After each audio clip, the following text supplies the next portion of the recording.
मलाला जी, अभी हाल ही में श्रीनगर में दहशतगर्दों ने एक स्कूल पर कायराना हमला किया और एक टीचर और स्कूल प्रिंसिपल की गोली मार के कत्लेआम कर दिया। तो अब ये आपको क्यों नहीं दिखाई दे रहा? अगस्त 2019 में तो आप स्कूलों की बड़ी फिक्र कर रही थी, आप स्कूलों पे बहुत कमेंट कर रही थी। अब आपकी फिक्र कहाँ है? जो टीचर स्कूल के बच्चों को तालीम देते हैं और उन टीचरों का कत्लेआम करना कौन सी जंग आज़ादी है या कौन सी जिहाद है? आप मुझे बता दीजिए।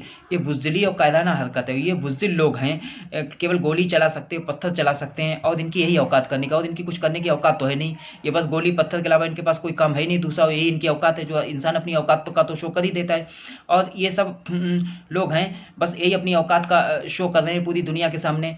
इसी तरह एक दवा का कारोबारी मक्खनलाल बिंद्रू का कत्ल कौन सी इंसानियत है, कौन सी जंग आज़ादी है, कौन सी जिहाद है? आप मुझे आज बता दीजिए। और इन दहशतगर्दों की कायराना हरकतों से सबसे ज़्यादा पीड़ित तो ये मतलब कश्मीरी पंडित लोग हैं। इन पंडितों के फेवर में तो आज तक आपने एक बात नहीं की, कभी ना कभी आपने इनकी कंडीशन पे कोई कमेंट किया। और ये कौन सा कसूर था बताइए? इन सब का क्या कसूर है? या एक चाट वाले का क्या कसूर था, जो बेचारा अपनी रोजी रोटी कमा रहा था, गरीब आदमी, उस पर उसका कत्लेआम करना कौन सी जंग आज़ादी, कौन सी जिहाद है? आप बता दीजिए। और वैसे तो आप बहुत बात करती, कश्मीर पे बहुत सारी बातें करती, अब आप क्यों चुप हैं? यहाँ पर आप क्यों चुप हैं? बता दीजिए मुझको आप। और मलाला जी, आपके होम स्टेट खैबर पख्तूनिस्तान में आपकी ऑटोबायोग्राफी आई एम मलाला पर बैन लगा हुआ है। इस पर आप क्यों नहीं बोल रही? यहाँ तक कि कई लोग तो आपकी जान के दुश्मन बने हुए हैं। और ये आपको आपके होम स्टेट की बात कर रहा हूँ, कहीं और की बात नहीं कर रहा हूँ। पहले आप अपने होम स्टेट में ही अपनी कंडीशन को देख लीजिए, तब आप किसी और दूसरे की बात किया करिए। और आप अपने होम स्टेट में अपनी कंडीशन क्या उसको तो आप देख नहीं रही, बस आप दुनिया की बात कर रही हैं। मलाला जी, मैं यहाँ पर एक बार फिर कहना चाह रहा हूँ कि जिनके घर खुद शीशे के होते हैं वो दूसरों को घरों पर पत्थर नहीं फेंकते हैं, और जिनका गिरेबान खुद इतना गंदा होता है वो दूसरों के ऊपर उंगली नहीं उठाते। मलाला जी, अभी स्वात में 2 औरतों का कत्ल किया गया है, इस पर आप क्यों चुप हैं? यहाँ तक यहाँ के लोकल लोगों के हिसाब से जल्दी कुछ 21 औरतों का कत्लेआम किया गया है। और आपके पाकिस्तानी ह्यूमन राइट वॉच के अकॉर्डिंग पाकिस्तान में हर साल 1000 औरतों का कत्ल किया जाता है इज्जत के नाम पर। ठीक है, ये डाटा आपके पाकिस्तानी अखबार डान का है। अब ये मत करिए कि ये फर्जी डाटा है या सबूत ना काफ़ी, ये तो आपके पाकिस्तानी अखबार में ही ऐसा स्टेटमेंट है और पाकिस्तानी अखबार का ही रिकॉर्ड है। अब आप अपने पाकिस्तानी अखबार को ना कर दीजिए कि ये मतलब नाकाफ़ी है या फर्जी है। ठीक है। और मलाला जी, आपके पाकिस्तान के सियासतदान किस मुंह से ह्यूमन राइट या कश्मीर की बात करते हैं? मलाला जी, मैं एक बार फिर वही आपकी बात रिपीट करता हूँ, जिनके अगर खुद शीशे होते वो दूसरों घरों पत्थर नहीं फेंकते हैं। और अभी हाल ही में आपके पाकिस्तान में हुकूमत के खिलाफ कई जगह लोगों ने परफॉर्म किया है, लाहौर से इस्लामाबाद तक मार्च किया, इन लोगों पर 2500 आंसू गैस के गोले छोड़े गए। ये आपको क्यों नहीं दिखाई देता है? तथा कराची में फौज और पुलिस के बीच में अभी इतनी गोलीबारी, उसमें कितने पुलिस वाले मारे गए, ये आपको क्यों नहीं दिखाई दे रहा? वैसे आप यूएनओ में बहुत चिल्लाती हैं, आप यूएनओ में बहुत बात कर रही हैं। अब आपको यूएनओ ये सब ने तस्वीरें, अपने पाकिस्तान की तस्वीरें यूएनओ को दिखा दीजिए एक बार। अभी तरीफ के लबैक नामक संजीव ने इस्लामाबाद मार्च किया तो मोबाइल सर्विस बंद कर दी गई आपके पाकिस्तान में, यहाँ तक इंटरनेट सर्विस भी बंद कर दी गई। अब ये आपको क्यों नहीं दिखाई दे रहा? मलाला जी, जिस कश्मीर की सरजमी के लोगों ने आपके पाकिस्तानी मूवमेंट को घास भी नहीं डाली, फिर भी आप लोग कश्मीर की बात करते हैं, मुझे यही नहीं समझ में आता। मलाला जी, कोई खुददार या इज्जतदार व्यक्ति है वो ऐसी जमीन की बात भी नहीं करेगा। और आप लोग तो शिमला एग्रीमेंट जैसा एग्रीमेंट कर लेते भीख मांग के, जैसे आपके पीएम भुट्टो साहब ने किया था, भीख मांग के अपने अकॉर्डिंग, मतलब पहले एग्रीमेंट करा लिया, फिर पाकिस्तान जाते ही कि हम 1000 साल लड़ेंगे, हम 1000 साल लड़ेंगे, हम एटम बम बनाएंगे, इस टाइप की मतलब ये दिमागी दिवालियापन दिखाया था। और मलाला जी, जिन जो खुददार होते हैं वो ऐसी बात भी नहीं करते हैं, लेकिन अब आप लोगों की कितनी खुदारियत वो तो समझ में ही आ रही है। और सन 47 में जब आपकी पाकिस्तानी फौज ने जो अटैक किया था तो कितनी और हवातीन की इज्जत आबरू लूटी थी। उसके अलावा वहाँ के लीडर थे जो मकबूल शेरवानी साहब का कत्लेआम किया था। ठीक है, और आप लोग पता नहीं किस मुँह से अपने आप को हमदर्द कश्मीरियों को कहते, पता नहीं क्या क्या आप लोग थे, कितनी आपकी डिक्शनरी है जो कैसे कैसे वर्ड आपने बना लिए है। और वैसे तो आपके हुक्मरान है कश्मीरियों की हमदर्दी के नाम बड़ा ढकोसला दिखाते, फिर ये श्रीनगर से शाहजहाँ तक की फ्लाइट पर क्यों बैन लगाया गया है?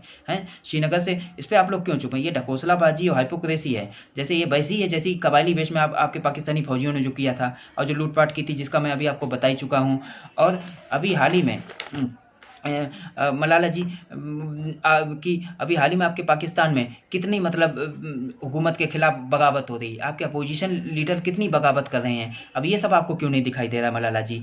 और मलाला जी, मैं एक बार फिर कहता हूँ कि कश्मीरी आपके पाकिस्तानी मूवमेंट में कहीं भी शरीक नहीं हुए थे, और इसका सीधा सीधा प्रूफ मौजूद है। जब आपके पाकिस्तानी मूवमेंट में बलूचियों का ही there is no role in formation of Pakistan, और यहाँ तक कि आपकी पश्तो कम्युनिटी का भी यही हाल है कि there is no role in formation of Pakistan, आधे से ज़्यादा सिंधियों का भी यही हाल है, there is no role information of Pakistan. आधे ज़्यादा पंजाबियों का भी यही हाल है, there is no role information of Pakistan. और आप तो एक पश्तो हैं, पश्तो होने के नाते अच्छी तरह से जानते हैं कि आपकी पश्तो कम्युनिटी का there is no role information of Pakistan है। और उसके अलावा मलाला जी, अभी आपके पाकिस्तान के लोग हैं, हमारे हिंदुस्तान के स्पेस प्रोग्राम का मजाक उड़ाते हैं। आपके लोग जो हमारे मतलब जो चंद्रयान का मजाक उड़ाते हैं, आप लोग मजाक ही उड़ा सकते हैं और कुछ कर ही नहीं सकते। हमारे हिंदुस्तान भले हम चंद्रयान में नाकाम हो गए, लेकिन हमने बनाया तो चंद्रयान। कम से कम हमारी इतनी हैसियत तो है कि हम चंद्रयान बना दें। हम स्पेस प्रोग्राम में आज हमारे हिंदुस्तान की क्या कंडीशन है वो तो आप जानती ही होंगी अच्छी तरीके से। आपके पाकिस्तान की तो कोई हैसियत है ही नहीं स्पेस प्रोग्राम में, बस आप लोग मजाक ही उड़ाना जानते हैं, मजाक और बस यही आप लोग कर सकते हैं। जैसे जो कायर लोग हैं जो पत्थर चलाना गोली चलाना जानते हैं, भाई आप यही आप लोग आपके पाकिस्तानियों खाली के आप लोग भी यही कर सकते हैं, बस मजाक उड़ाना और बस टोले करना यही जानते हैं, और आपके पास कोई काम है ही नहीं और फर्जी जुनून और जिहाद दिखाते मलाला जी।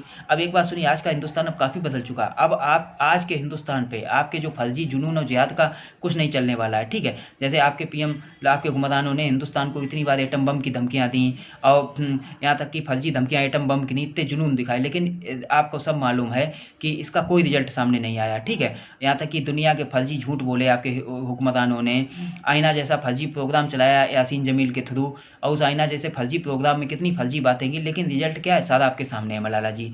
जितनी जल्दी हो मैं आपसे यही कहता हूँ मलाला जी कि मतलब मार्च 2017 में ब्रिटिश पार्लियामेंट ने क्या कश्मीर के ऊपर स्टेटमेंट दिया था, सीधे कहा था गिलगिट बाल्टिस्तान मुजफ्फर सब हिंदुस्तान के से आपका कब्जा पूरी तरह गैर कानूनी है।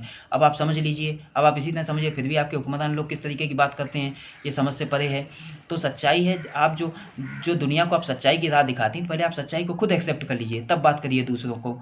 और मलाला जी मैं यही कहना चाह रहा हूँ कि पहले आप अपने पाकिस्तान के अंदरूनी कंडीशन को देखिए। आपके पाकिस्तान के लोग ही इस चीज़ को एक्सेप्ट कर रहे हैं। जैसे अभी आपके फॉर्मर पाकिस्तानी क्रिकेटर ने एक बार लंदन में ऐसा स्टेटमेंट दिया था कि आपके अंदर अपने 4 स्टेट संभालने का बूता नहीं है। तो अब आप ये मत कह दीजिए कि मतलब कि ये नाकाफ़ी सबूत ये पाकिस्तान के लोग ही बोल रहे हैं। तो बेहतर यही है मलाला जी कि मेरा कहना आपसे यही है कि आप पहले अपने पाकिस्तान की कंडीशन को देखिए, अब कश्मीर की बात मत करिए। कश्मीर की सच्चाई जान लीजिए, हकीकत को जान लीजिए। जो कश्मीर है वो इंटीग्रल पार्ट है इंडिया का और अनडिवाइडेड पार्ट है, और कोई भी दुनिया की ताकत है कि हिंदुस्तान से नहीं छीन सकती कश्मीर को, ठीक है। आपके पाकिस्तान की तो कोई हैसियत नहीं है, ठीक है। कोई सुपर पावर भी नहीं हमारे कश्मीर को हिंदुस्तान से अलग कर सकती है, ठीक है। कश्मीर हमारे हिंदुस्तान का ताज है और कश्मीर हमारे हिंदुस्तान का इंटीग्रल एंड अनडिवाइडेड पार्ट है, ठीक है। अब यहाँ तक कि आप समझिए, Kashmir is a crown of Hindustan and Kashmir is a integral and undivided part of Hindustan. तो इसीलिए जान लीजिए। और ये मतलब हमारा हिंदुस्तान आज की डेट में आपके किसी हुक्मरान के जिहाद में और ये जुनून में नहीं आ गया। जैसे अभी तक आपके हुक्मरान लोग जो एटम बम की धमकी देते थे, लेकिन रिजल्ट अब क्या, आप सब चुप हो गए। तो ये इस तरह की फर्जी धमकियों से कुछ नहीं होने वाला। बेहतर यही है मलाला जी कि आप अपने पाकिस्तानी हुक्मरानों को जो आज की सच्चाई है उसको बता दीजिए कि क्या है, मतलब सच्चाई क्या है। अगर आप वाकई में दुनिया को सच्चाई की राह दिखा नहीं तो आप अपने हुक्मरानों को दिखा दीजिए जो कि फर्जी कमेंट करते रहते हैं, झूठ साँच बात करते रहते हैं दुनिया की, और हिंदुस्तान के ऊपर दुनिया के लांछन लगाते हैं, इस टाइप की बात करते हैं। ये पहले आप अपने आप को देख लीजिए। और मलाला जी अभी आपके जो सिंध की क्या कंडीशन है, आपके सिंध की कंडीशन क्या कि आपके सिंध की कंडीशन जो आपके पाकिस्तानी आदमी पैरामिलिट्री फोर्स संभाले हुए हैं, वरना आपके सिंध की कंडीशन है क्या वो तो आप अच्छी तरह जान नहीं है, ठीक है। अभी कुछ दिन पहले ही सिंध में अलग सिंधु देश की मांग हो रही थी, ठीक है। अभी अलग सिंधु देश की मांग आपके सिंधु में चल रही थी, ठीक है। आपके अंदर में कितना अलगाव, बलूचिस्तान का तो अलगाव पूरी दुनिया जान गई है, ठीक। जो सेपरेशन है बलूचिस्तान का वो पूरी दुनिया जान गई, और आपके खैबर पख्तूनख्वास्तान का भी सेपरेशन मैं पहले भी आपसे जिक्र कर चुका हूँ। उसके अलावा जो इस समय सिंध में जो सिंधी लोग सिंधु देश का मूवमेंट चला रहे हैं कि इसको भी आप देख लीजिए एक बार, उसके बाद आगे बात करिए। और मलाला जी मैं आपसे एक बार यही कहना चाहता हूँ कि दूसरों के ऊपर कीचड़ उछालने से पहले अपने आप को देखा जाता है, और अपने आप पहले अपने अंदर झांक के देखिए, उसके बाद कोई कमेंट्स करिए। आज के लिए बस इतना ही, आगे जरूरत पड़ी मलाला जी तो मैं फिर आपसे बात करूँगा। आज के लिए बस इतना ही।